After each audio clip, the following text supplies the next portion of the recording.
हरि ओम। इदं राष्ट्राय इदन्न मम। आज ज्येष्ठ मास की शुक्ल पक्ष की 10वीं तिथि, दिन बृहस्पतिवार, विक्रमी संवत 2082। फिर आज भुजाएं फड़क उठी भारत के वीर जवानों की, हम पर प्रहार करने वाले तू चिंता कर अपने प्राणों की। पिछले कुछ अंकों से हम लगातार जिसकी चर्चा कर रहे हैं वो है ऑपरेशन सिंदूर। वीरता की ये विशेष घड़ियाँ ये सदा हमेशा नहीं लिखी जाती, ये कभी कभी आती है वीरों के जीवन में, और उनकी वीरता के यशगान करने का समय भी कभी कभी आता है। इसलिए हम लगातार पिछले कुछ अंकों से, जैसा हमारी इस पथिक संदेश पत्रिका में छपा हुआ है, वैसे ही ऑपरेशन सिंदूर से संबंधित भारत के वीरों और वीरांगनाओं के शौर्य का यशगान कर रहे हैं। आज भी इसी कड़ी में एक और अंक जुड़ने वाला है, जिसमें हम इसी ऑपरेशन सिंदूर और भारत के वीर जवानों के शौर्य का एक और साक्षात्कार करेंगे। इससे पहले हम आगे बढ़ें, आपसे अनुरोध है कि हमारे इस प्रयास को, जिसमें हम राष्ट्रवादी पत्रिका पर पथिक संदेश के लेखों को एक लेख एक दिन में पढ़ने का ऐसा अभियान चला रहे हैं। मंतव्य ये है कि भारत में छपने वाली इन राष्ट्रवादी पत्रिकाओं को हमारे जीवन में स्थान मिले। हमारा जो आम जन है इनको पढ़े। क्यों? क्योंकि ये वो पत्रिकाएं हैं जो भारत के गौरव की बात करती हैं, जो भारत के भले के लिए छपती हैं, और जो प्रतिकूल विमर्श,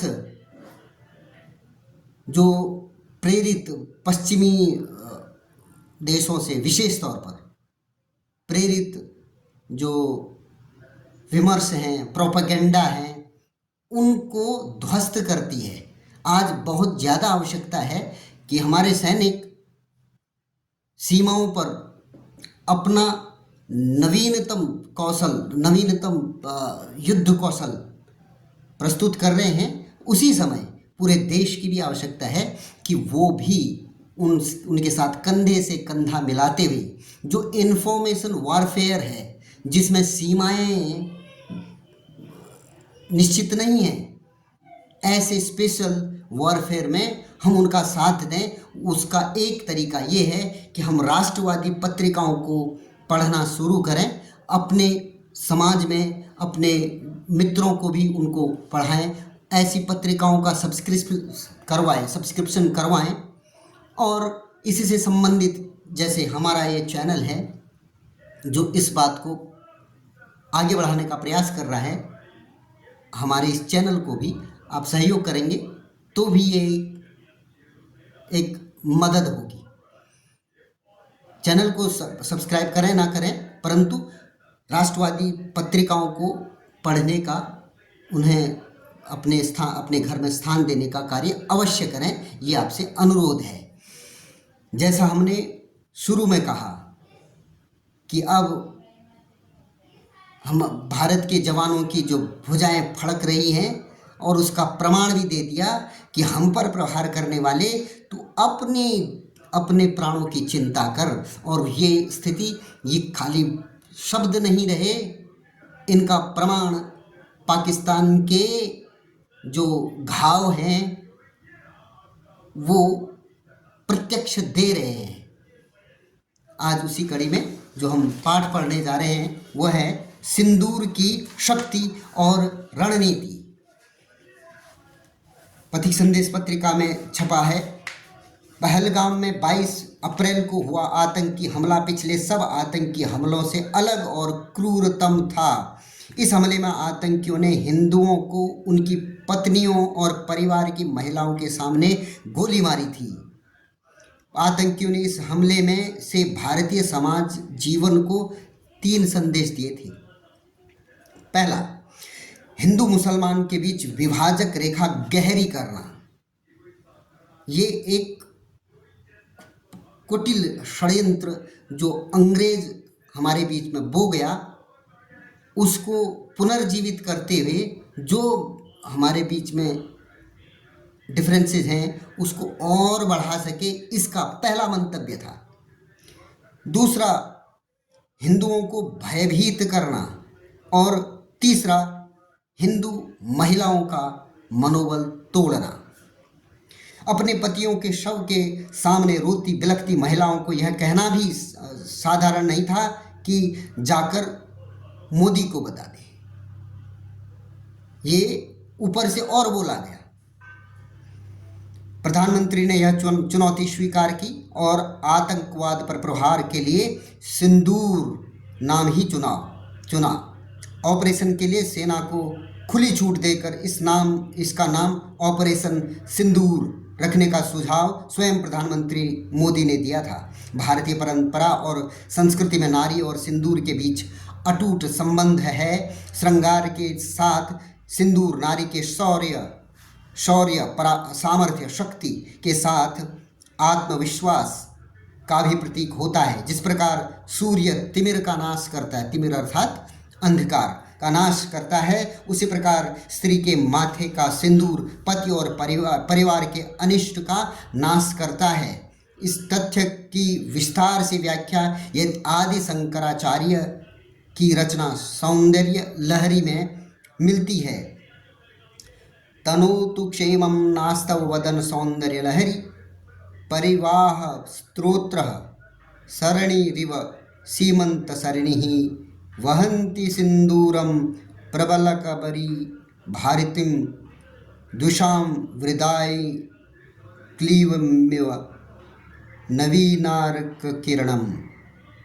अर्थात इस श्लोक में सिंदूर को प्रतीक मानकर नारी की पराशक्ति का वर्णन किया है। पराशक्ति यानी जो फिजिकल वर्ल्ड में जितनी भी शक्तियां हैं उनके ऊपर जो सामान्यतर स्तर पर नहीं दिखती, वैसी पराशक्ति का वर्णन किया है। बालों का वर्णन किया है, इसकी कोई तुलना नहीं की जा सकती है। स्त्री के घने और काले बाल जो बीच में से अलग किए गए हैं, इससे शीशे की एक रेखा बनती है। इस रेखा के अंत में जो उसके माथे के केंद्र का शीर्ष भाग है वह सिंदूर से सुशोभित है। माथे के शीर्ष पर सिंदूर लगाना शुभता का प्रतीक है। आतंकवाद पर प्रधानमंत्री मोदी का यह प्रहार केवल सिंदूर की व्यापक महत्ता के अनुरूप रहा, न केवल बिल्कुल सिंदूर की व्यापक महत्ता के अनुरूप रहा। आतंकियों ने यदि हिंदू नारियों के माथे के सिंदूर पोंछकर उनका मनोबल तोड़ने का प्रयास किया तो मोदी जी ने आतंकियों की कमर तोड़ने के लिए प्रहार का नाम सिंदूर रखा। सिंदूर महिला के माथे पर बालों की सीमा में रहता है। उसी प्रकार भारतीय सेना ने अपनी सीमा में रहकर 100 किलोमीटर तक प्रहार करके आतंकवादी अड्डे मटिया मेट कर दिए। इसमें भारतीय सेना की महिला कमांडरों को भी आगे किया गया। मोदी जी की योजना यही नहीं रुकी, उन्होंने ऑपरेशन सिंदूर की प्रेस ब्रीफिंग के लिए भी महिला कमांडरों को आगे किया। भारत सरकार और भारतीय सेना के इस अभियान की तीसरी विशेषता जाति, मत, पंथ से ऊपर राष्ट्र को सर्वोपरि मानने का सिद्धांत स्थापित करना है। आतंकियों ने पहचान पूछकर भारत में विभाजन की रेखा गहरी करने का कुटिल षड्यंत्र किया था, लेकिन यह भारतीय सेना, सरकार और मोदी की रणनीति थी कि संपूर्ण भारत का समर्थन सरकार और सेना के साथ रहा। ऑपरेशन सिंदूर की प्रेस ब्रीफिंग के लिए जो 2 महिला अधिकारी सामने आई, उनमें से एक मुस्लिम समाज से थी। यह भी आतंकवादियों के मुंह पर करारा तमाचा था। ऑपरेशन सिंदूर में दुस्साहस कैसे चित्त हुआ? 7 मई की जो शुरुआती घंटों में जब भारत ने 22 अप्रैल के उस दुर्दांत घटना का जवाब देना शुरू किया तो 7 मई की शुरुआती घंटों में भारत ने पाकिस्तान स्थित ज्ञात आतंकवादी केंद्रों पर हवा से सतह पर मार करने वाली निर्देशित मिसाइलों से सटीक हमला किया। हमला रात 1:05 पर शुरू हुआ और लगभग 25 मिनट तक चला। इस ऑपरेशन में उत्तर में मुजफ्फराबाद से लेकर दक्षिण में बहावलपुर तक 9 आतंकवादी ठिकानों को निशाना बनाया गया। इनका फैलाव लगभग 750 किलोमीटर तक था। बहावलपुर अंतर्राष्ट्रीय सीमा से लगभग 100 किलोमीटर दूर है, जबकि निकटतम लक्ष्य चक अमरू पठानकोट के पास ही है। हमला ऐसे ही नहीं किया गया, उससे पहले पूरा विचार विमर्श किया गया।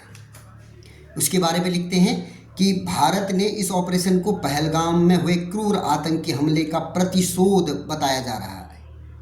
हमले के स्रोत के बारे में आश्वस्त होने के बावजूद भारत ने प्रारंभिक प्रतिक्रिया में पाकिस्तान पर केवल राजनयिक और आर्थिक प्रतिबंध लगाए। वो 22 तारीख को घटना हुई, 23 तारीख को जो एक विशेष संधि थी, जो कलंक था वह वास्तव में नेहरू जी का। समीक्षा तो होगी क्योंकि उन्होंने कोई अपने घर की संपत्ति पाकिस्तान को नहीं दी, उन्होंने पूरे राष्ट्र के टुकड़े किए थे और जो भी उनकी कमियां थी वो हमेशा आएंगी। तो जो उनकी कमी थी, सिंधु नदी समझौता, उसको तोड़ दिया 23 तारीख को ही। अगले दिन, जिस दिन पाकिस्तान ने हमारे पर आतंकवादी हमला किया, उसके अगले दिन 23 तारीख को पहला कूटनीतिक और राजनीतिक प्रतिबंध लगाए, आर्थिक प्रतिबंध लगाए। भारतीय प्रतिक्रिया नपीतुली और परिपक्व थी। जांच से पता चला कि पहलगाम आतंकी हमले में पाकिस्तान स्थित आतंकी संगठनों, मुख्य रूप से लश्कर-ए-तैयबा और जैश-ए-मोहम्मद का हाथ था। इन आतंकी संगठनों ने अपने मुखौटे द रेजिस्टेंस फ्रंट इस नाम से के माध्यम से हमले को अंजाम दिया। यह तो स्पष्ट हो गया कि इन आतंकी संगठनों को पाकिस्तानी सेना की इंटर सर्विसेज इंटेलिजेंस का सक्रिय समर्थन प्राप्त है। ये तो पहले से ही पता था कि इंटर सर्विसेज इंटेलिजेंस जो उनकी गूढ़ संस्था है वो तो हमेशा करती ही थी। इस बार ये भी पता चला कि जो उनकी प्रत्यक्ष सशस्त्र बल सेनाएं हैं वह वास्तव में आतंकवादी ही हैं। वो कभी आतंकवादी बनते, कभी सेना, जिसका प्रमाण 7 तारीख के ये इस प्रतिशोध के बाद पूरे विश्व को मिला। दुनिया भर की खुफिया एजेंसियों को भी एहसास हो चुका है कि पहलगाम पहले हमले में पाकिस्तान स्थित आतंकवादी संगठनों का हाथ है। परिणाम स्वरूप संयुक्त राष्ट्र के साथ साथ लगभग सभी देशों ने उस जिहादी हमले की निंदा की और पाकिस्तान से अपराधियों को न्याय के कटघरे में लाने का आह्वान किया। जो एक लिप सर्विस होती है वो उन्होंने पूरी की, लेकिन पाकिस्तान ने हमेशा की तरह इनकार की मुद्रा में रहना ही बेहतर समझा, क्योंकि वो सेटिंग्स ही वैसी थी। पश्चिमी देश भी वैसा ही करते थे, जिस पर अभी उनको पता नहीं था कि भारत बदल चुका है। तो भारत ने क्या किया आगे? भारत में पाकिस्तान विरोधी भावना व्यापक थी। पूरा देश पीड़ितों और उनके परिवार के समर्थन में एकजुट था और बदला लेने की मांग कर रहा था। भारत सरकार पर बहुत दबाव था, फिर भी सरकार भावनाओं से नहीं बही। संयुक्त राष्ट्र के लिए एक दृष्टिकोण तैयार करने हेतु विपक्षी दलों के नेताओं के साथ व्यापक विचार विमर्श किया गया। सेना प्रमुखों को सरकार और प्रधानमंत्री को व्यक्तिगत रूप से सलाह देने के लिए बुलाया गया। सुरक्षा और अन्य निकायों की कैबिनेट समिति की कई बैठकें हुई। ये हमने उस 15 दिन में देखा भी। भारत की प्रबल कार्रवाई, निर्णय लेने की प्रक्रिया में इस बात का विशेष ध्यान रखा गया कि बात आगे न बढ़े, इसलिए केवल ज्ञात आतंकी शिविरों को ही निशाना बनाया गया। हमें पता था कि ये 9 जगह हैं, हमें और भी 21 जगहों का पता था कि ये वहाँ पर से आतंकवादी तैयार होते हैं और भेजे जाते हैं, पर 9 चिन्हित किए गए। इसलिए केवल ज्ञात आतंकवादी शिविरों को ही निशाना बनाया गया। सटीक निर्देशित हथियारों का इस्तेमाल इस तरह से किया गया कि केवल लक्ष्य को निशाना बनाया जा सके, इसके आसपास की किसी भी नागरिक सुविधा को क्षति न पहुंचे। ये एक बहुत बढ़िया प्रदर्शन था। भारतीय सेनाओं का जो शौर्य है, उसकी सटीकता विश्व अचंभित हो गया वैसी थी। नियंत्रण रेखा पर या पाकिस्तान के भीतर किसी भी सैन्य से ठिकाने का पर हमला नहीं किया गया। वास्तव में भारत ने जिस नपे तुले सावधानी पूर्वक और परिपक्व तरीके से प्रतिक्रिया दी है, वह सराहनीय है। इस ऑपरेशन में भारतीय सशस्त्र बल, थल सेना, वायुसेना, नौसेना ने उच्च स्तरीय एकजुटता का प्रदर्शन किया। इनमें सहज तालमेल दिखाई दिया। ये बहुत बड़ा एक अचीवमेंट आर्म्ड फोर्सेस का हम कह सकते हैं। उसके बाद पाकिस्तान की बौखलाहट। भारत के इस ऑपरेशन के बाद नियंत्रण रेखा पर पाकिस्तान द्वारा तोपों से गोलीबारी शुरू करने से तनाव बढ़ता गया। भारत भी दमदार जवाब देता रहा, लेकिन केवल एलओसी स्थित सैन्य ठिकानों पर। दुखद बात यह है कि पाकिस्तान एलओसी के पास के भारतीय गांवों पर हमला कर रहा था, जिससे भारी संख्या में भारतीय नागरिक हताहत हो रहे थे। यह पाकिस्तान द्वारा जिनेवा समझौते का एक और गंभीर उल्लंघन था, जिसे भारत सरकार को संयुक्त राष्ट्र और अन्य अंतर्राष्ट्रीय मंचों पर उठाना चाहिए। तो ये 7 तारीख की जो घटनाएं थी, उसके बाद भारत ने तुरंत बता दिया था कि देखिए, हमने केवल आतंकवादी शिविरों को, जिसके बारे में हमें पूरा पता था, जिसके हमने पूरे प्रमाण भी पाकिस्तान को दिए थे, तो पाकिस्तान को बता भी दिया गया कि हमने किसी भी सैन्य ठिकाने को निशाना नहीं बनाया, केवल उनको जिन्होंने हमारे देश पर आक्रमण किया था उनको निशाना बनाया। तो हुआ क्या कि पाकिस्तान ने हड़बड़ी में या गलती से अपने आप को एक्सपोज कर दिया।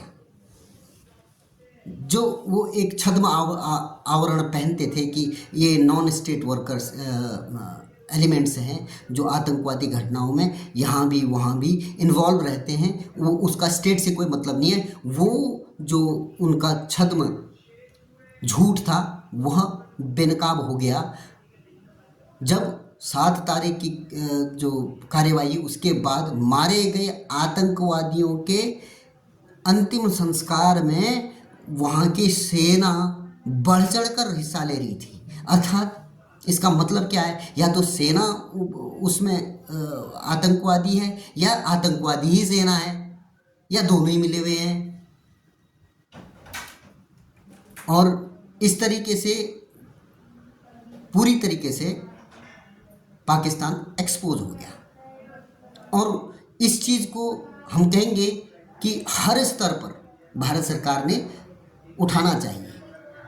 संयुक्त राष्ट्र संघ वास्तव में वहाँ उठा लीजिए, बात अलग है, परंतु वो बिना रीढ़ का एक संगठन है जिसके पास कुछ नहीं है।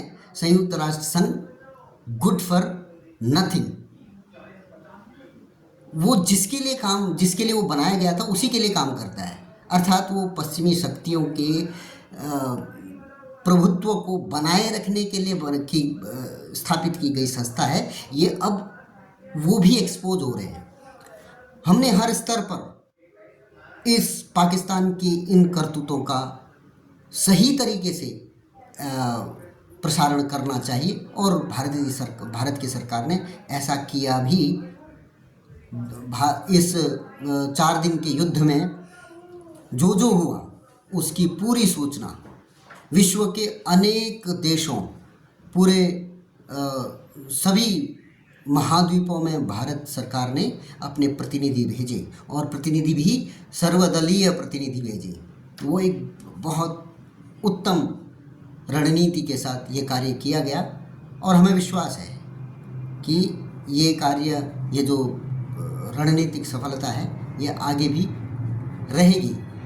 और जैसा प्रधानमंत्री जी ने कहा है, ऑपरेशन सिंदूर इज ऑन, तो अभी वो चलता रहेगा, क्योंकि भारत ने अब स्पष्ट कर दिया कि भाई 35 साल से जो छद्म युद्ध हमारे विरुद्ध चला रहे थे, जिसका पटाक्षेप जो पर्दा आपने लगा रखा था वो पर्दा हट गया है। मतलब क्या है कि आप 35 साल से हमारे ऊपर हमला करे जा रहे हो और नाम कुछ और भी दे रहे हो। अब हमको पता चल गया है, एक भी घटना ऐसी हुई तो भुगतना उस पूरे तंत्र को पड़ेगा जो पाकिस्तान में आतंकवादी और सेना का अमलगमेशन है, उसको भुगतना पड़ेगा। उनके पीछे भी बड़ी सारी कहानी होंगी जो अब धीरे धीरे एक्सपोज हो रही हैं। भारत और पाकिस्तान की जो सामान्य जनता है उसको कोई दोष नहीं है। वास्तव में ये सब कुछ बिके हुए, क्योंकि वहाँ सेना ही सब कुछ है, तो सेना ही बिकी हुई है। और कुछ ऐसे संगठन जो किसी और ने अपने प्रति अपना प्रभुत्व वहाँ बना रहे, इसके लिए बनाए गए हैं, जो धीरे धीरे आ रहे हैं सामने। और निश्चित तौर पर पाकिस्तान की जनता भी एक दिन अपनी स्वतंत्रता के लिए उठ खड़ी होगी।